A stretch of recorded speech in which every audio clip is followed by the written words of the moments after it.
Saudações a todos, meu nome é Bruno, eu sou médico radiologista. Sejam todos bem-vindos ao canal Práticos. O tema que a gente selecionou hoje para discutir é o ultrassom transfontanela, como funciona, né? Eu não vou ficar entrando em detalhes de patologias, não vou ficar entrando em detalhes de anatomia. Eu vou dar uma pincelada para a gente poder discutir os principais tópicos dentro desse tema, tá certo? Hoje em dia é muito comum que o pediatra faça esse ultrassom transfontanela na UTI, né, o especialista aí na UTI NEO. Então esse tema ele é interessante para você que é pediatra, para você que é ultrassonografista, residente. Vocês vão ver aí de uma maneira prática, bem simples, curtinha, como é que a gente vai avaliar o ultrassom transfontanela, né, a importância desse método, tá bom? Em termos de conceito, né, lembrar que a principal indicação do ultrassom transfontanela é excluir aí uma hemorragia intracraniana no recém-nascido prematuro, tá certo? Existem vários protocolos, cada serviço adota o seu, mas de modo geral, recém-nascido prematuro tem que ser submetido à investigação de hemorragias, tá certo? Então, a técnica também ela é utilizada para acompanhar complicações dessas hemorragias. Essa hemorragia pode evoluir de repente até uma obstrução, ter dilatação ventricular, a gente vai discutir, dar uma pinceladinha também nesse tema, tá certo? E também investigar aí complicações das infecções congênitas, anomalias estruturais. O método é muito fácil de ser avaliado, contanto que entenda bem as patologias, entenda bem a anatomia do crânio, tá certo? Muito bem. Começando aí um assunto bem polêmico, né? O brasileiro ele é bom em dar o jeitinho, né? Mas a verdade é que existe um transdutor ideal para a gente fazer ultrassom transfontanela, né? É o transdutor que a gente considera como microconvexo, esse transdutor aqui, tá certo? Por que é importante, né? Para quem é radiologista, para quem é ultrassonografista, está familiarizado com a questão da física do ultrassom, né? Não vou ficar também entrando em detalhes, eu só quero explicar porque faz sentido, tá bom? O transdutor, ele tem então vários tipos, né? Tem esse retinho que é o linear, tem o endocavitário, ele tem os convexos. Pois bem, o que diferencia eles? É a frequência do transdutor, né? Quanto maior a frequência, mais definição, né? Melhor a qualidade da imagem, digamos assim, porém ele penetra pouco, tá bom? Então eu tenho visto aí muita gente usando o transdutor linear ou o transdutor cardíaco, né? Para avaliar, fazer a avaliação transfontanela, né? O problema é, a penetração não é boa. Então, as estruturas mais superficiais, da região cortical, subcortical, fica legal. Mas as estruturas mais profundas, fossa posterior principalmente, vai ficar um pouquinho ruim a imagem. Então, o ideal é o seguinte, a gente fazer um bem bolado, né?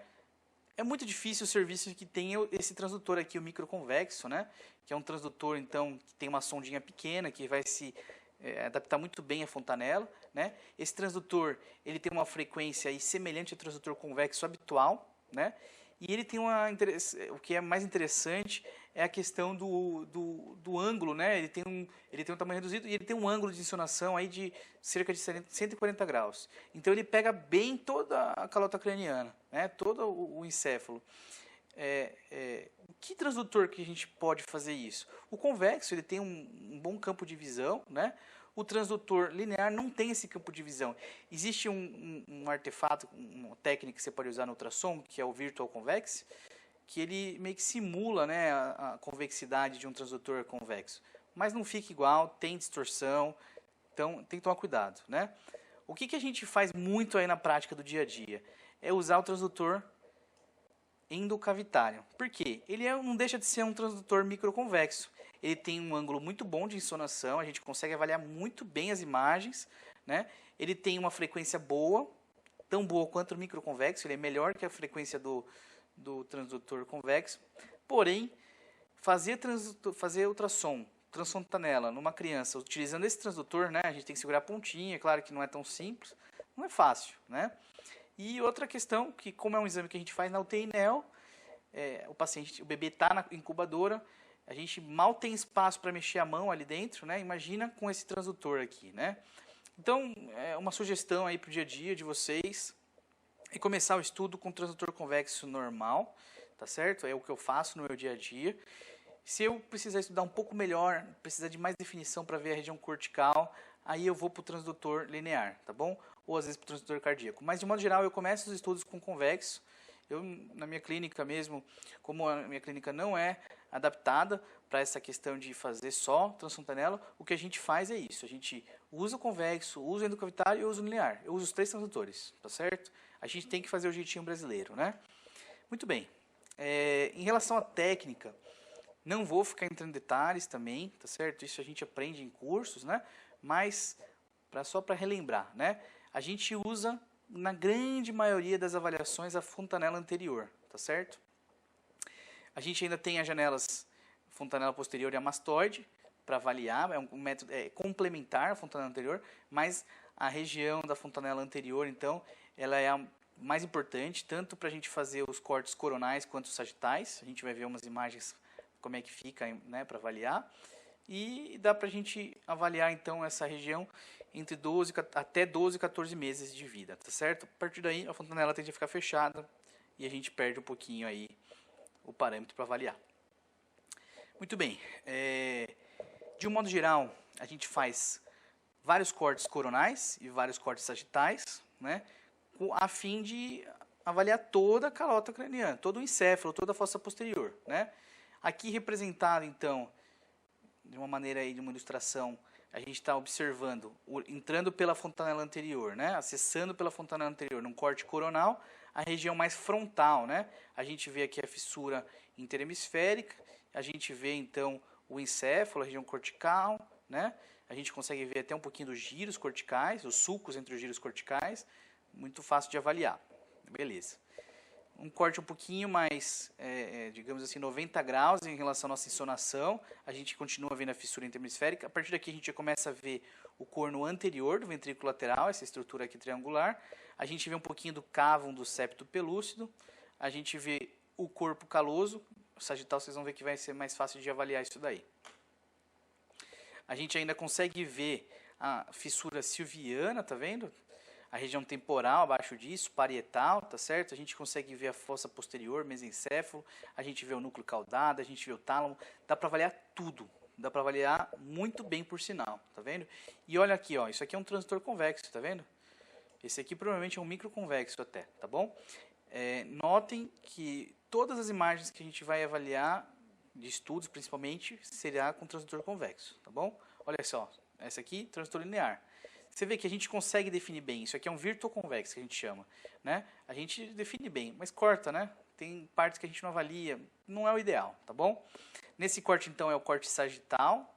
A gente está na fontanela anterior, corte sagital, tá bom?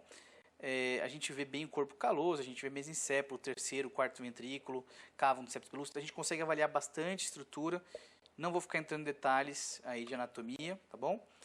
Mais uma vez, a gente faz cortes, então, para sagitais, a gente insona o transdutor, então, na linha mediana, tá com o transdutor na linha mediana, a gente insona para um lado, insona para o outro, de modo que a gente avalie, então, uma parte muito importante, principalmente para ver hemorragia, né? Isso aqui é o plexo coroide, né? Avaliação de hemorragia matriz germinativa, é aqui que a gente vai ver no corte sagital, tá certo?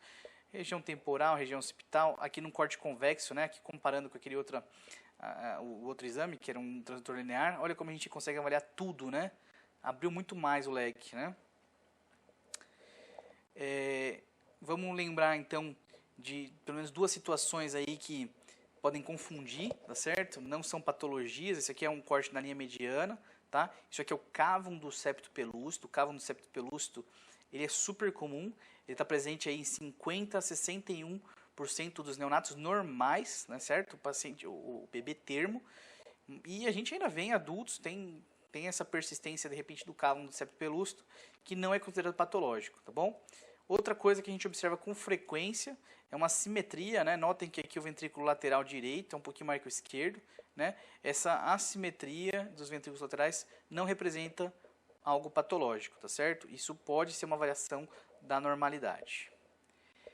Vou abordar as principais patologias, que é o que a gente tem mais cobrado no dia a dia, começando aí pela leucomalácia periventricular, tá certo?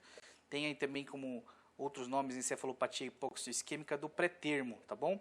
Por que do pré-termo? Ele é muito comum nos prematuros que têm menos de 33 semanas e menos de 1.500 gramas, então é uma indicação formal em qualquer estudo. Bebê com menos de 33 semanas, com 1.500 gramas, vamos fazer ultrassom transcontinela. A gente precisa identificar aí precocemente esses achados para melhorar o prognóstico desse bebê, tá bom?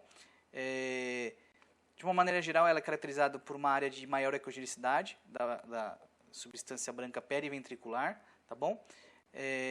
Lembrar que nos prematuros a substância branca que fica nessa região ela está bem relacionada com vasos, por isso que é comum de ter essa leucomalácia, tá bom?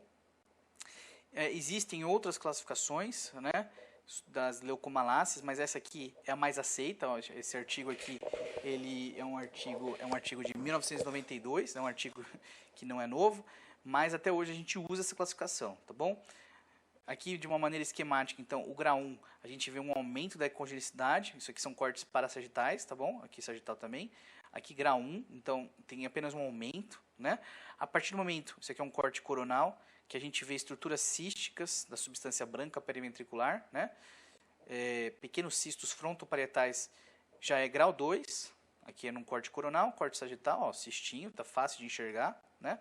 Grau 3, então, é quando tem cistos maiores, né? Fica bem evidente, tá bom? E o grau 4, o grau 3 por prato às vezes é difícil de identificar, mas além desses cistos volumosos tem um aumento da ecogenicidade extenso, né? Para regiões corticais e subcorticais, tá bom? Em relação à hemorragia da matriz germinativa, também é super comum da gente ser solicitado para avaliar, principalmente na UTI, né? Lembrar então que tradicionalmente, em 78, utilizava-se a classificação de Papilli. Existem alguns serviços que ainda usam, né, a classificação de Papilli, que é de grau 1 a grau 4, porém, ela não leva em conta a fisiopatologia e também ela utiliza exames de tomografia, tá bom? Então, uma classificação que é mais aceita, que também não é tão nova assim, é a classificação de Volpe, tá bom? Essa classificação aí, ó, de 2001, esse artigo, tá bom? Leva em conta a fisiopatologia da doença. Ela não é tão simples quanto o Papilli, né? Mas dá para pegar, né? Dá para pegar, é só praticar. O que é considerado como grau 1? Aqui, então, representado em grau 1, a gente vê uma hemorragia subependimária, né? Esse aqui é o epêndima do ventrículo lateral, né? A gente vê que é assimétrico, tá vendo? O lado esquerdo um pouquinho maior, essa parte mais branquinha. Aqui a gente vê essa parte mais branquinha também, tá bom? Ela a gente faz um laudo comparativo, né? A gente compara um lado com o outro, está na dúvida. No coronal está mais fácil de identificar essa assimetria, né? Na classificação de Volpe, pode haver hemorragia intraventricular, tá certo? Mas com uma área de até inferior a 10%. Na Papilli já era um pouquinho diferente, né? Na grau 2, uma hemorragia intraventricular, vai ter já hemorragia intraventricular, aqui no lado esquerdo está bem claro que tem uma hemorragia grau 2, né, em relação ao direito, e a gente já vê que tem uma inundação ventricular hemorrágica que acomete aí até 50% do ventrículo lateral. E o grau 3 é quando acomete aí mais de 50% do ventrículo lateral, né, não necessariamente a dilatação ventricular, né, mas é super comum, é bem comum que tenha, então, no grau 3, uma dilatação. No Papilli, não. No Papilli, a dilatação ventricular já era considerada o grau 3, tá certo? E, diferente do Papilli, o grau 4 não é considerado, ou melhor, nem existe grau 4 de Volpe, né? O Papilli, o infarto venoso hemorrágico, é quando sangra ao parênquima adjacente, não leva em conta a fisiopatologia. Porque em estudos aí anteriores, na década de 90 mesmo, demonstrou que essas hemorragias não tinham relação com a obstrução do ventrículo lateral, não tinha a ver com a inundação ventricular hemorrágica, né? Pelo contrário, era uma obstrução venosa dos vasos que ficam ali adjacentes que causava essa hemorragia, né? Era um infarto hemorrágico. Então, essa situação que existe hemorragia então, do parênquima não é considerado grau 4, tá bom? E para finalizar aqui, é importante, porque a gente está falando de dilatação ventricular, né? Dilatação ventricular não é no olho, existe uma medida, tá? Existem vários artigos também. Esse artigo aqui não é novo, é de 81, é a classificação, o índice de Levene para o RN pré-termo, tá? Existe uma tabela, você pode procurar na internet essa tabela. Para você que faz bastante exame de UTI, é bom ter, né? Que eles medem essa distância aqui da linha mediana da fissura, né, interhemisférica até a extremidade do ventrículo lateral ao nível do terceiro ventrículo, tá bom?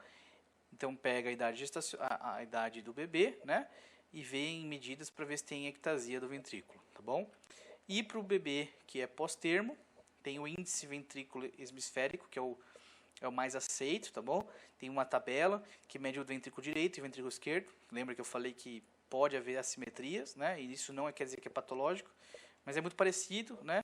A diferença é que a gente pega essa distância até o ventrículo lateral e até o diâmetro biparietal, o maior eixo do calota craniana, na verdade, tá certo? De um lado e do outro. E joga na tabela para ver se há ectasia ventricular, tá bom? É isso aí. Esses foram os principais tópicos sobre esse tema. Ultrassom transfontanela é fácil, né? Basta conhecer a técnica, conhecer a anatomia e conhecer a fisiopatologia, tá bom? Estamos à disposição para qualquer dúvida. Podem deixar os comentários e obrigado.